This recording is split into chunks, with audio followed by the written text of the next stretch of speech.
Hello nursing officers, आप सभी को बहुत बहुत बधाइयाँ। जो लोग सेलेक्ट हुए हैं अभी लास्ट की जो रिक्रूटमेंट्स है उन सभी को, ठीक है, जैसे कि जिपमेर हो गए, ठीक है, एंड इसके अलावा और भी कुछ स्टेट लेवल की वैकेंसीज आई है जिसके अंदर शॉर्ट लिस्टेड कैंडिडेट्स की लिस्ट डिक्लेयर हुई है। तो उन सभी को फर्स्ट ऑफ ऑल तो कंग्रेचुलेशंस। देन आप सभी के लिए देखिए बहुत सारी रिक्रूटमेंट्स हाल फिलहाल के अंदर, चाहे किसी स्टेट की ले लीजिए चाहे नेशनल लेवल पे ले लीजिए, कोई ना कोई रिक्रूटमेंट है हाल फिलहाल में डिक्लेयर हो ही रही है। इसके अलावा बहुत सारे एग्जाम्स है जो आने वाले टाइम के अंदर कंडक्ट होने वाले हैं। सो आप देखिए कि इन एग्जाम्स की जो प्रिपरेशन है आप सभी के पास, आप सभी के मतलब कंटिन्यूअस एफर्ट से ही पॉसिबल है। एंड आप डेफिनेटली आप सभी लोग ट्राई भी कर रहे हैं। सो सबसे बड़ी बात यह है कि बहुत बार, ठीक है, सो मैनी टाइम्स मेरे जो स्टूडेंट्स है, कैंडिडेट्स है, एग्जामिनीज है, ठीक है, एंड इवन कलीग्स आल्सो, ठीक है, मतलब मेरे साथ में अपनी ये प्रॉब्लम है शेयर करते हैं, डिस्कस करते हैं कि सर या जो भी आप कह लीजिए कि मुझे पर्टिकुलर ये मतलब एक पर्सन की बात नहीं कहूँगा, कहते हैं कि ना ये जो प्रॉब्लम है, ये जो क्वेश्चन है, ये हमें समझ में नहीं आता। पर्टिकुलर किसी गाइड में कुछ दिया हुआ है, किसी गाइड में कुछ दिया हुआ है, और बहुत सारा कन्फ्यूज़न होता है, ठीक है ना। मतलब एक एग्जाम्पल के तौर पे कहूँ कि जैसे कि BHU का स्टाफ नर्स का एक एग्ज़ाम कंडक्ट हुआ था, ठीक है, एग्ज़ाम 2018 के अंदर, जिसके अंदर क्वेश्चन था कि भी नेबुलाइजेशन के अंदर, ठीक है, एक मेडिसिन है जो यूज़ में लेते हैं नेबुलाइजेशन में भी एंड IV रूट से भी दे सकते हैं, ठीक है ना। तो ऑप्शंस के अंदर 4 मेडिसिन के नाम दिए हुए थे एंड जो राइट आंसर चूज़ किया गया था वो पर्टिकुलर किसी गाइड के अंदर उसी के एक हाइपरटोनिक फॉर्म को चूज़ किया हुआ था। अगर वो आइसोटोनिक फॉर्म के अंदर चूज़ किया जाता तो डेफिनेटली वो आंसर राइट होने के चांसेस हो सकते थे, या फिर दूसरे ऑप्शन के साथ में बोथ, ठीक है, जो भी आप ऑप्शन चूज़ करते A एंड B या B एंड C, ठीक है, तो उस कंडीशन में हो जाता। तो जो राइट आंसर निकल कर आया था वो आंसर था साल्ब्यूटामॉल, ठीक है। अब मैं आपको ये बता दूं कि क्वेश्चन ये आया था कि एक ऐसी ड्रग जो कि इनहेलेशन एंड इंट्रावीनस दोनों ही रूट से दी जा सकती है, ठीक है। तो साल्ब्यूटामॉल हम जैसा कि जानते हैं, सालसोल, ठीक है, एंड एस्थलीन, ये ब्रांड नेम से, और भी बहुत सारे ब्रांड नेम से, सो मेनी मोर, उनके नाम से आते हैं। लेकिन अगर ये ऑप्शन नहीं होता, ठीक है, एंड ऑप्शन के अंदर 3% NS भी दिया हुआ था, ठीक है, लेकिन उसके साथ में अगर NS होता ना तो डेफिनेटली आपको सिर्फ प्लेन NS का ऑप्शन चूज करना राइट माना जा सकता था, क्योंकि नेबुलाइजेशन के अंदर हम NS भी यूज में लेते हैं, लेकिन 0.9% कंसंट्रेशन वाली, ठीक है, क्योंकि वो क्या है, एक आइसोटोनिक फ्लूइड, और उसे ही हम IV रूट से भी देते हैं इंट्रावीनसली, ठीक है। तो IV रूट से हम उसको देते, किसको देते हैं, आइसोटोनिक NS को, 0.9% वाली की, क्योंकि हमारी बॉडी के अंदर भी जो फ्लूइड है, ठीक है, हमारी बॉडी जो एक एडल्ट की बॉडी 60% एंड एक फीमेल की 55%, ठीक है ना, हम कंसिडर करते हैं कि बॉडी वेट का इतना परसेंट वेट जो होता है वो फ्लूइड का होता है, ठीक है ना। तो अब यहाँ पे ये देखने वाली बात है कि उस कंडीशन के अंदर वो तो आंसर सही हो जाता, लेकिन 3% हम सिर्फ IV रूट से देख सकते हैं, एंड IV रूट के अंदर भी बड़े गेज का कैनुला, अगर हम देखा जाए तो प्रैक्टिकली बड़ा गेज का कैनुला से मतलब 18 गेज या 18 गेज से बड़ा कैनुला हम यूज में करते हैं। लेकिन अगर इसका भी राइट आंसर पूछ लिया जाए कि भी आपका इस कंडीशन में भी राइट आंसर क्या होगा, तो राइट आंसर होगा central Venus catheter, CVC line. क्यों? क्योंकि ये हाइपरटोनिक सॉल्यूशन है, हाइपरटोनिक IV इन्फ्यूजन है, ठीक है। ये फ्लेबाइटिस कोज कर सकता है, वेन से रिलेटेड बहुत सारी प्रॉब्लम्स है, थ्रोम्बोफ्लेबाइटिस है, एंड इसके अलावा बहुत सारी कंडीशन है, इडिमेटस एंड लोकल, मतलब किसी भी तरह का रिएक्शन कोज कर सकता है, ठीक है ना। लेकिन अगर आंसर पूछा जाए तो ये 3% NS सिर्फ और सिर्फ IV रूट से दिया जाता है, इसका नेबुलाइजेशन में कोई रोल नहीं है, ठीक है। तो यहाँ पे बहुत मतलब कैंडिडेट्स को ये कन्फ्यूज़न हुआ था, मतलब स्टूडेंट्स को कन्फ्यूज़न हुआ था। तो मैंने भी ये एग्ज़ाम दिया था and I got selected in that exam. तो ये पर्टिकुलर सिलेक्शन के हिसाब से मुझे याद नहीं है, मतलब मुझे ऐसे क्वेश्चन जो होते हैं ना जो इंटरेस्टिंग होते हैं एंड मतलब बहुत सारे अलग अलग ऑथर्स या फिर अलग अलग कोचिंग वीडियोस के अंदर ये बता दिया जाता है ना, तो इससे बहुत सारे स्टूडेंट्स को है ना कन्फ्यूज़न होता है। तो कहने का सारांश ये है कि आप लोग पढ़े और पढ़ने के अंदर आप पहले एनालिसिस करें। मतलब मेरे खुद के भी व्हाट्सएप ग्रुप्स है और जहाँ पे स्टूडेंट्स है साथ में डिस्कस करते हैं अपनी प्रॉब्लम्स को, अपने साथ में बताते भी है कि सर ये प्रॉब्लम है एंड इस मतलब पर्टिकुलर क्वेश्चन को है इस गाइड के अंदर इस तरीके से डिस्क्राइब किया गया है, इसका आंसर ये दिया गया है, थोड़ा डाउट क्लियर करें। ठीक है, तो मैं उनके डाउट क्लियर करता भी हूँ as per my knowledge and experience. तो यहाँ पे मैं ये बात बताना चाह रहा हूँ। अब आप सोचे होंगे कि वीडियो के स्टार्टिंग में ये इतना बड़ा मतलब ये मतलब लेसन या फिर लेक्चर किस बात को लेकर, ये इसीलिए है क्योंकि एग्ज़ाम के अंदर बैठना बड़ी बात नहीं है। सभी एग्ज़ाम भरते हैं, ठीक है, सॉरी एग्ज़ाम का फॉर्म भरते हैं एंड सभी अपीयर होते हैं। ठीक है, एग्ज़ाम वो भी देते हैं जिन्होंने पढ़ाई नहीं की है, एग्ज़ाम वो भी देते हैं जिन्होंने कम पढ़ाई की है, एग्ज़ाम वो भी देते हैं जिन्होंने जमकर दबाकर पढ़ाई की है। ठीक है ना, मतलब 12 घंटे 14 घंटे, ठीक है, मतलब कुछ देखा नहीं है कि अपना सिलेक्शन चाहिए चाहिए बस उस टाइम तक। ठीक है, और एक होते हैं इन सब से अलग की भी कंटिन्यूस पढ़ते हैं। ठीक है, एंड डेफिनेटली उनका सिलेक्शन होने के बाद में भी वो पढ़ते हैं। ठीक है, तो आपको है ना वो फोर्थ वन यानी कि फोर्थ कैटेगरी में जाना है, यानी कि आपको सिर्फ सिलेक्शन होने तक ही नहीं पढ़ना है, आपको सिलेक्शन के बाद में भी पढ़ना है। और ये पढ़ना इसलिए है क्योंकि जब आप कंटिन्यूस अपनी प्रोफेशनल ग्रोथ के लिए, ठीक है, इस नज़रिए से पढ़ते, इस पर्सपेक्टिव से पढ़ते, तो डेफिनेटली आपका जो नॉलेज है अपग्रेड होगा, इंप्रूव होगा एंड दूसरों से कई गुना ज़्यादा बेटर होगा। ठीक है, अब ये चीज़ सोचने वाली है कि अब ये आंसर मतलब अगर मैं ये मतलब एक रफ डेटा दूं या फिर एक रफ गैस करूं कि अगर ऐसे कोई क्वेश्चंस आ जाए, तो ऐसे क्वेश्चन जो होता है टिपिकली सभी लोगों के सामने आ जाते हैं। लेकिन अब ऐसे क्वेश्चंस को अटेंड करने वाले कितने सही होते हैं? 10 में से 7 या 8, 2 या 3, सॉरी 10 में से 2 या 3 तो क्या होता है सही होते हैं और 7 या 8 क्या हो जाते हैं गलत हो जाते हैं। एंड डेफिनेटली मैंने देखा था, ठीक है, ऐसे बहुत सारे कैंडिडेट्स हैं जो ऐसे क्वेश्चंस के अंदर कंफ्यूज हो गए थे। ठीक है, तो कहने का मतलब ये है कि आप जब सॉन्डर्स पढ़े, ठीक है, चाहे डीसी दत्ता पढ़े, ठीक है, चाहे के पार्क पढ़े कम्युनिटी के लिए, घई की बुक पढ़े जो पीडियाट्रिक्स के लिए आती है, या फिर कोई भी बुक पढ़िए, ठीक है, स्टैंडर्ड जो कि इंटरनेशनल नॉर्म्स को फॉलो करती है, ठीक है, तो आपको पता चलेगा कि जब आप ऐसी बुक्स पढ़ते हैं तो आपका जो नॉलेज है, आपका जो कंसेप्ट है वो क्लियर होता जाता है। अब मोरो रिफ्लेक्स को डिसअपियर होने की लेकर बहुत सारे क्वेश्चंस, ठीक है, मतलब बहुत बार ना पूछा गया क्वेश्चन कि मोरो रिफ्लेक्स है बर्थ के बाद में कौन सी एज की, बेबी की कौन सी एज पे डिसअपियर होता है, तो आंसर लिया होता है 3 मंथ्स, 4 मंथ्स, 5 मंथ्स, 6 मंथ्स। ठीक है, ओके, तो चारों ही ऑप्शन सही है प्राइमरीली देखा जाए तो। क्यों? क्योंकि कभी कभी जो बच्चे के अंदर मोरो रिफ्लेक्स है 6 मंथ्स की एज होते होते डिसअपियर होने लगता है। ठीक है, अब अगर यहां पे ये क्वेश्चन पूछा गया तो डेफिनेटली चारों ऑप्शन तो सही होंगे नहीं, चारों में से क्या होगा, एक ही ऑप्शन सही होगा।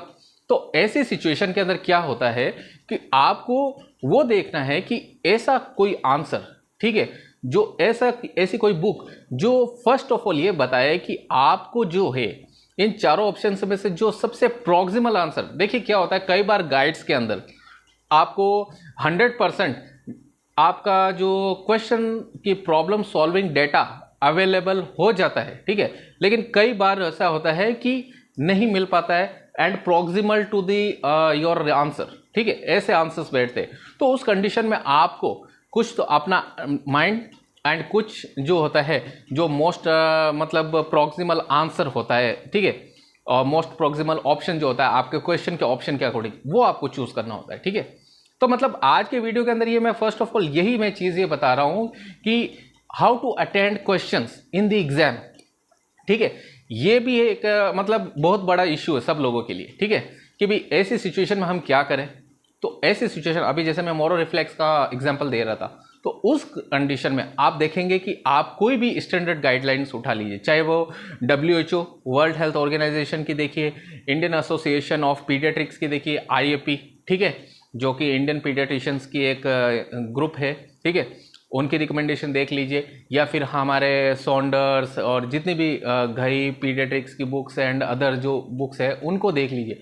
आप जब इन सब बुक्स को टटोलोगे या फिर इन सब बुक्स के बारे में जब आप नॉलेज होगे तो आपको पता चलेगा कि ऐसी बुक्स के अंदर प्राइमरीली जो आंसर है वो 3 या 4 मंथ्स के आसपास बैठता है। एंड उसके अंदर भी जो ओरिजिनेटिंग एज होती है, ठीक है, डिसअपियर होने की, ठीक है, डिसअपियर होने की जो एज होती है स्टार्टिंग कहाँ से 3 मंथ्स, तो वो ओवरऑल 3 मंथ्स को मान कर ही चलते हैं। एंड 3 मंथ्स का ही आंसर मोस्ट ऑफ दी जो एग्जाम्स के अंदर है वो राइट माना गया है, ठीक है। अगर 3 मंथ्स ऑप्शन में नहीं होता है तो फिर हम जो ग्रेजुअली बढ़ते हैं क्रोनोलॉजिकली 4 या 5 या 6 ऑप्शन के अकॉर्डिंग आपको चूज करना होता है, ठीक है।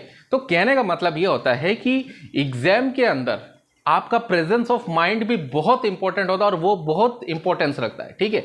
सिर्फ ऐसे नहीं है कि हम एग्जाम देने गए तो हमारा सिलेक्शन होना है कि हमें उस पर्टिकुलर कोचिंग के अंदर या उस पर्टिकुलर, जैसे कि आजकल चल भी रहा है कि उस पर्टिकुलर हमने टेस्ट सीरीज या फिर हम पर्टिकुलर क्वेश्चन बैंक है, हमने पर्टिकुलर कोचिंग की क्लासेस के थ्रू ज्वाइन कर लिया है, हमने वो इतने क्वेश्चन सॉल्व कर लिए। That's good, that's very good, ये बहुत अच्छी बात है। Practice makes a man perfect, आप सब ने प्रैक्टिस की है, लेकिन असली आपका एग्जामिनेशन हॉल के अंदर होता है। क्योंकि ये जो ऐसे क्वेश्चंस जो मैंने अभी आपके सामने 2 क्वेश्चन एग्जांपल के तौर पर शेयर kiए, एक और क्वेश्चन भी मैं शेयर कर देता हूं, ठीक है। एक ऐसा ही क्वेश्चन ESIC के एग्जाम 2016 के अंदर कंडक्ट हुआ था, ठीक है। एंड उसके अंदर ये क्वेश्चन आया था कि एक नॉन प्रेग्नेंट, ठीक है, लेडी के यूटेरस का वेट कितना होता है, ठीक है। अब यहाँ पे ऑप्शन के अंदर 50 ग्राम, 60 ग्राम, 70 ग्राम एंड 80 ग्राम, ठीक है, चारों ऑप्शन दिए हुए थे। अब जब आप स्टैंडर्ड गाइडलाइंस उठाकर देखते हो या फिर जैसे कि मैंने अभी 1-2 बुक्स के नाम बताए गायनेकोलॉजी एंड ऑब्स्टेट्रिक्स की, वो उठाकर आप पढ़ते हो तो आपको देखने को मिलेगा कि उसके अंदर, ठीक है, मोस्ट ऑफ का जो फिगर है आंसर का वो 55-60 ऐसे बैठता है, ठीक है। तो उसका आंसर उस एग्जाम के अंदर भी 60 ग्राम राइट माना गया था। एंड उस समय जो मतलब मैं, और अगर आप बुक्स को देखेंगे तो उसके अंदर भी 60 ग्राम राइट आंसर माना गया था। तो कहने का मतलब ये है आपका डेटा जो है परफेक्ट होना चाहिए according to the international norms, guidelines and books के अकॉर्डिंग होना चाहिए, ठीक है। और जितने भी ये डिस्ट्रैक्शंस होते हैं ना एग्जाम के अंदर, क्वेश्चंस कितने आएंगे इंपॉर्टेंट है but not very important. And ये गारंटी नहीं है कि कितना ये आपको जो क्वेश्चंस, नंबर ऑफ क्वेश्चंस है ये आपको सिलेक्शन लेके देगी। ये क्या है, एक डिस्ट्रैक्शन है, ठीक है, आपका ध्यान भटकाने का एक जरिया है, ठीक है। एंड टाइम ड्यूरेशन कितनी होगी, ठीक है, इंपॉर्टेंट है बट नॉट सो इंपॉर्टेंट कि आप सिर्फ पूरे एग्जाम के दौरान सिर्फ टाइम ड्यूरेशन के बारे में सोचते रहो एंड आपका जो राइट आंसर है पर्टिकुलर क्वेश्चन के लिए वो आए ही नहीं और वो एकदम से बस वैनिश, गायब हो जाए और आप सिर्फ टाइम के बारे में सोचते हो और टाइम पूरा का पूरा ओवर, चाहे वो अब 90 मिनट हो, 120 मिनट हो या 180 मिनट हो, ठीक है। ये डिपेंड करता है कि आपने तैयारी कैसी की है, ठीक है, उसके अकॉर्डिंग आप सोचिए ना। अब DSSSB का मैंने एग्जाम दिया था 2019 के अंदर, ठीक है। तो अब उस समय अगर मैं या फिर कोई भी कैंडिडेट, जैसा कि मैं सेलेक्ट भी हुआ था उसी एग्जाम के थ्रू सेलेक्ट होने पे आज मैं GTB हॉस्पिटल के अंदर अपनी डेफिनेटली अपनी 2 साल से ऊपर हो गया समय मैं ड्यूटी कर रहा हूँ बदस्तूर मेडिसिन इमरजेंसी में। तो मतलब कहने का तात्पर्य ये है यहाँ पे कि अगर उस समय में या मेरे जैसा कोई भी कैंडिडेट, जो भी कैंडिडेट्स है एग्जामिनी से सेलेक्ट हुए, अगर वो ये ऐसा सोचने बैठ जाते कि भी 120 मिनट के अंदर 200 क्वेश्चन है, हमें कौन सा पहले करना है कौन सा बाद में करना है, अगर इसी सोच में डूबे रहते तो डेफिनेटली सिलेक्शन के बारे में सोचना तो दूर की बात है, पहले आप इसी के अंदर कंफ्यूज हो जाता है कि यार मैं मतलब पहले तो इस सेक्शन के हिसाब से मेंटली प्रिपेयर था कि यार पहले ये मेरी करंट अफेयर्स अच्छी है, मेरी मैथ्स अच्छी है, मेरी रीजनिंग अच्छी है एंड मैं इसको कर लेता तो डेफिनेटली ये तो मैं डेफिनेटली कवर करके फिर मैं आगे तो नर्सिंग वाले तो निकाल ही देता, उस हिसाब से स्कोरिंग मार्क्स तो हो ही जाते हैं कैटेगरी के हिसाब से। डेफिनेटली आपकी सोच अच्छी है लेकिन आप पहले से प्रिडिक्ट होकर नहीं बैठ सकते, ठीक है ना। आप पहले ये सोचकर नहीं बैठ सकते थे उस सिचुएशन में। मैं एक एग्जांपल दे रहा हूं कि यहाँ पे मतलब ये बहुत इंपॉर्टेंट चीज़ है क्योंकि आज का लेक्चर पर्टिकुलर इसी सिचुएशन को लेकर है कि बहुत बार कैंडिडेट्स ये सोचते हैं कि यार मेरा सिलेक्शन क्यों नहीं हो रहा है, मैं इतने सालों से प्रिपरेशन कर रहा हूँ क्यों नहीं हो रहा है। क्योंकि हम सब लोग जो है अपने वीक पॉइंट्स पे मेहनत नहीं करते, ठीक है। तैयारी करना अच्छी बात है, ठीक है, तैयारी करना और सिलेबस को कवर करना, प्रैक्टिस करना, सब चीज़ अच्छी बात है, लेकिन आपकी नेट प्रैक्टिस क्या होती है? आपके घर की खुद की घर पे की गई, आपकी लाइब्रेरी में की गई सेल्फ स्टडी। अगर आपकी सेल्फ स्टडी अच्छी नहीं है, आपको अपने वीक पॉइंट्स के बारे में पता नहीं है, आपको अपने प्लस पॉइंट्स के बारे में पता नहीं, यहाँ पे वीक एंड प्लस से मीन्स है आपको ये नहीं पता है कि किस सब्जेक्ट के अंदर किस पर्टिकुलर टॉपिक पे या किस पर्टिकुलर एक प्रोसीजर है जिसके रिगार्डिंग, या फिर बहुत सारे ऐसे टॉपिक्स हैं जिनके ऊपर आपको डाउट है एंड डेफिनेटली आपका वो डाउट क्लियर नहीं हो रहा है, तो डेफिनेटली आप चाहे कितनी भी मेहनत कर लीजिए, एग्जाम हॉल में जाकर जो चीज़ आपको पैनिक करेगी वो यही बात करेगी, ठीक है। और वो इतना आपको टेंस कर देगी कि आपकी जो अच्छी प्रिपरेशन है या फिर आपकी जो बेस्ट प्रिपरेशन आपने की है वो भी डेफिनेटली वो उस कंडीशन के अंदर आपको सिलेक्शन से डिस्ट्रैक्ट कर देगी, एबडक्ट कर देगी, दूर ले जाएगी, ठीक है। तो यहाँ पे आपको समझना ये है कि हमें एग्जाम की प्रिपरेशन करना है, लेकिन एग्जाम की प्रिपरेशन के साथ में ये भी चीज़ में ध्यान में रखनी है कि हम जो पढ़े डेफिनेटली वो एक तो अच्छा एंड जो वेरीफाइड डाटा वही होना चाहिए, एंड हम खुद को सेल्फ इवेल्युएट करें ताकि हम जान सके कि हम जो पढ़ रहे हैं हमने डेफिनेटली वो चीज़ समझ में आ रही है या नहीं आ रही है, और आ भी रही है तो सेल्फ असेस करना चाहिए। अगेन सेल्फ असेस करेंगे तो पता चलेगा कि यस आज मैंने पढ़ा है तो डेफिनेटली वो चीज़ मुझे समझ में आई है, नेक्स्ट टाइम मैं अच्छे से और अच्छे से कर सकूँगा, ठीक है। हम जैसे कैजुअली हम बोलते हैं कि भी जितने ग्राम हमारा बॉडी का वेट होता है उतना ही हमें डेली का प्रोटीन इंटेक भी होना चाहिए, ठीक है। तो अब ये एक मतलब चलते फिरते कंसेप्ट है जो आपके दिमाग में आना चाहिए, ठीक है, आपके दिमाग में क्लियर होने चाहिए, ठीक है ना, कि 1 लीटर दूध पियेंगे तो 1 ग्राम जितने कैल्शियम की अमाउंट के हमें न्यूट्रिएंट मिलेगा, तो और इसके अलावा प्रोटीन भी मिलेगा, फैट्स भी होंगे, तो मेजर एंड मैक्रो न्यूट्रिएंट्स भी मतलब माइक्रो न्यूट्रिएंट्स भी है वो भी मिलेंगे, ठीक है। तो कहने का मतलब हर चीज़ एकदम आपकी नीट एंड क्लीन होनी चाहिए, आपका कंसेप्ट क्लियर होना चाहिए, ठीक है। अब आप चाहे कोई भी कोचिंग करें, ठीक है, एंड मैं शुरू से कहता हूँ सिर्फ और सिर्फ कोचिंग ही सिलेक्शन की गारंटी नहीं होती है। अगर ऐसा होता ना तो आज हर कोचिंग किया हुआ बंदा सिलेक्ट होकर बैठा होता और सभी लोग कोचिंग की तरफ ही दौड़ते, ठीक है। मैंने खुद ने कभी कोचिंग नहीं की एंड डेफिनेटली मैं कोचिंग या फिर इन सब चीज़ों के अपोज नहीं करता, लेकिन मैं ये कहता हूँ कि आपकी खुद की self study first of all इतना आपका जो बेसिक है, आपका कंसेप्ट जो है, आपके फाउंडेशन है, इतना स्ट्रॉन्ग होना चाहिए कि आपको खुद से भी करके किसी प्रॉब्लम को सॉल्व करना आना चाहिए। एक्सटर्नल सपोर्ट की ज़रूरत तब होनी चाहिए जब आप अपना खुद का 100% देते हो और डेफिनेटली आपको सिलेक्शन नहीं मिल पाता है। तो फर्स्ट ऑफ ऑल आपको बुक्स अच्छी होनी चाहिए, आपके पास में बुक्स को पढ़ने का तरीका होना चाहिए, और बुक्स को पढ़ने के बाद में आपको खुद के सेल्फ नोट्स प्रिपेयर करने चाहिए, आपको नोट्स को टाइम टू टाइम रिवाइज करना चाहिए, उनको पढ़ना चाहिए, आपकी रीडिंग कैपेसिटी अच्छी होनी चाहिए। एंड इसके अलावा आपको जब एग्ज़ाम हॉल में बैठना हो तो फर्स्ट ऑफ ऑल अपना माइंड पॉजिटिव होना चाहिए एंड आपका माइंडसेट गोल को अचीव करना होना चाहिए, सिलेक्शन को पाना होना चाहिए। सिर्फ और सिर्फ गोल को पाना है, गोल को हमें अपने टारगेट को हासिल करना है, ये दिमाग में होना चाहिए। एज लाइक अर्जुन, ठीक है ना, वो महाभारत की कथा है, ज़्यादा बड़ी मैं नहीं बताऊंगा, बस इतना ही बताऊंगा कि अर्जुन से जब उनके गुरु द्रोणाचार्य ने पूछा था कि तुम्हें क्या दिखाई देता है, एक चिड़िया का मतलब डमी है किसी पेड़ पे रखा था और वो उनसे पूछा था क्या दिखाई दे रहा है, ठीक है। तो बाकी दूसरे जितने भी राजकुमार है, ठीक है ना, उन सब ने कुछ कुछ अलग अलग मतलब nearest to the exact answer दिया, लेकिन अर्जुन ने एग्जैक्ट राइट आंसर दिया कि मुझे से क्या दिखाई दे रहा है, मुझे सिर्फ और सिर्फ चिड़िया की आंख दिखाई दे रही है, यानी bird's eye is similar to your target.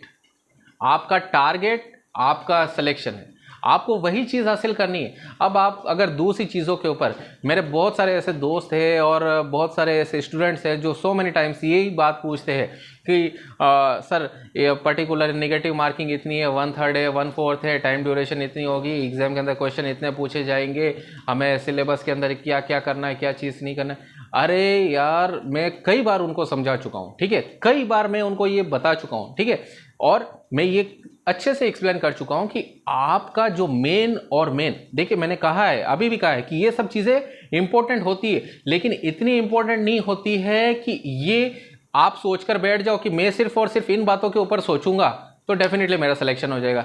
अरे एग्जाम हॉल के अंदर आपका presence of mind main match के अंदर जैसे प्लेयर कैसे खेलता है उसकी उस मेन मैच के अंदर की परफॉर्मेंस मायने रखती है, नेट प्रैक्टिस की परफॉर्मेंस मायने नहीं रखती है। नेट प्रैक्टिस से तो सिर्फ ये पता चलता है कि यस ये पर्टिकुलर प्लेयर है, इतना चल सकता है इस मैच के अंदर। ठीक वैसे एग्जाम हॉल के अंदर आपका वहां पे प्रेजेंस ऑफ माइंड क्या है। ठीक है, कई बार ऐसा होता है ना कि हम एग्जाम हॉल से बाहर निकलते हैं एंड जैसे ही हमारे पास में कोई बुक होती है हम उसे खोल के देखते हैं, अरे यार ये आंसर तो मुझे आता था लेकिन फिर भी गलत हो गया।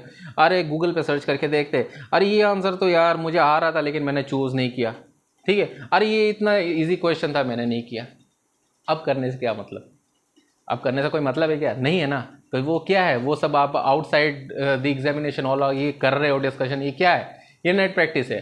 लेकिन ये आपका स्कोर इंक्रीज नहीं करेगी, ये आपको सिलेक्शन नहीं दिलाएगा। सिलेक्शन कौन दिलाएगा, आपकी एग्जाम हॉल के अंदर की परफॉर्मेंस, आपके एग्जाम हॉल के अंदर जो पॉजिटिव माइंडसेट के साथ में जो सिटिंग पावर है वो आपको सिलेक्शन दिलाएगी। आपका सही ऑप्शन सेलेक्ट करना वो आपको सिलेक्शन दिलाएगा। ठीक है, फॉर एन एग्जाम्पल कि मतलब अब यहाँ पे आज के वीडियो के अंदर भी एक आध ऐसा क्वेश्चन है। ठीक है, वो मैं आपको पहले ही बता देता हूँ कि भी एल्कोहलिक क्लाइंट्स या पेशेंट्स के अंदर कौन सा हेलुसिनेशन देखने को मिलता है, ऑडिटरी। और वही अगर डेलिरियम ट्रेमेंस का पूछ ले जाए तो उसके अंदर दो हेलुसिनेशन मेनली देखने को मिलते हैं, एक तो विजुअल और दूसरा टैक्टाइल। अब डेलिरियम ट्रेमेंस क्या है कि भी 2 या 4 दिन की एब्सटिनेंस कर ली, ठीक है, आपने मतलब दूरी बना के रख ली, किससे, अल्कोहल से, मदिरा से, दारू से। ठीक है, तो उसके अंदर ये 2 से 4 दिन की ड्यूरेशन विड्रॉल की कंडीशन में आपकी बॉडी में कौन से हेलुसिनेशन दिखेंगे, विजुअल एंड टैक्टाइल, और दूसरे भी हो सकते हैं लेकिन मेनली ये 2 दिखते हैं। तो अब एल्कोहलिक पेशेंट्स से इसको डिफरेंशिएट क्यों किया, क्योंकि ये 2 या 4 दिन के एब्सटिनेंस का बात कर रहे हैं हम। लेकिन अगर कोई कंटिन्यूअसली अल्कोहल डेली इंटेक करता है, वो स्मॉल अमाउंट में करता है, लार्ज अमाउंट में करता है, यहाँ पे हम डिस्कस नहीं कर रहे हैं। यहाँ पे ये करें कि अगर कंटिन्यूअसली ले रहा है, ठीक है, तो उस क्लाइंट के अंदर या फिर इस प्रॉब्लम, अल्कोहल की प्रॉब्लम के साथ में जो पेशेंट अगर हमारे पास में आता है या हमारे सामने होता है, तो उस पेशेंट के अंदर कौन सा हेलुसिनेशन दिखाई देगा, उसमें दिखाई देगा ऑडिटरी हेलुसिनेशन, यानी सुनने से रिलेटेड उसको किसी भी तरह का मिस इंटरप्रिटेशन होगा। और सॉरी, वहाँ पे उस कंडीशन में उसको उस पर्टिकुलर एब्सेंस, स्टिमुलस की एब्सेंस के अंदर भी वो पर्टिकुलर सेंसरी ऑर्गन का, यानी कि किसका, ऑडिटरी सेंसरी ऑर्गन से रिलेटेड प्रॉब्लम्स उसको फेस करने को मिलेगी। ठीक है, तो ये चीज़ें हमें होनी चाहिए। ठीक है, तो आई होप आपको मेरी बात समझ में आई होगी। ठीक है, तो ये आज का जो वीडियो है, आज के जो ये पर्टिकुलर लेक्चर है, ये इसी चीज़ को लेकर है, क्योंकि अभी मैंने हाल फिलहाल के अंदर बहुत सारे कैंडिडेट्स हैं, बहुत सारे मेरे स्टूडेंट्स हैं, उनकी प्रॉब्लम्स यही थी कि सर हमने इतने टाइम से तैयारी कर रहे हैं, हमारा सिलेक्शन नहीं हो रहा है, हमने इतनी अच्छी प्रिपरेशन की है फिर भी सिलेक्शन नहीं हो रहा है, हमने मतलब उस पर्टिकुलर कोचिंग से की है फिर भी सिलेक्शन नहीं हो रहा है। देखिए, सिलेक्शन के लिए आपको बहुत सारा प्रयास करना अच्छी बात है, लेकिन इन सब पॉइंट्स के ऊपर, ये अब तक इस वीडियो में मैंने जो भी बात किया था, इन सब बातों के ऊपर गौर करना बहुत ज़रूरी है। अदरवाइज आप, मैं तो कह रहा हूँ, आपको कितने भी एग्जाम देने के लिए बिठा दिया जाए, लेकिन अगर आप अपने बेसिक्स और इन जो यूनिवर्सल प्रिंसिपल्स है इनको फॉलो नहीं करेंगे, तब तक आपको डेफिनेटली किसी भी एग्जाम के अंदर सिलेक्शन नहीं मिल सकता है, क्योंकि आपने बेसिक ही फॉलो नहीं किया है। तो डेफिनेटली आपको सिलेक्शन के बारे में सोचने के बारे में, मतलब वो तो खुद को चीट करने जैसा ही हुआ ना। So coming to the video, और इसके बाद में फिर हम लेटर ऑन और भी बहुत सारे डिस्कशंस करेंगे।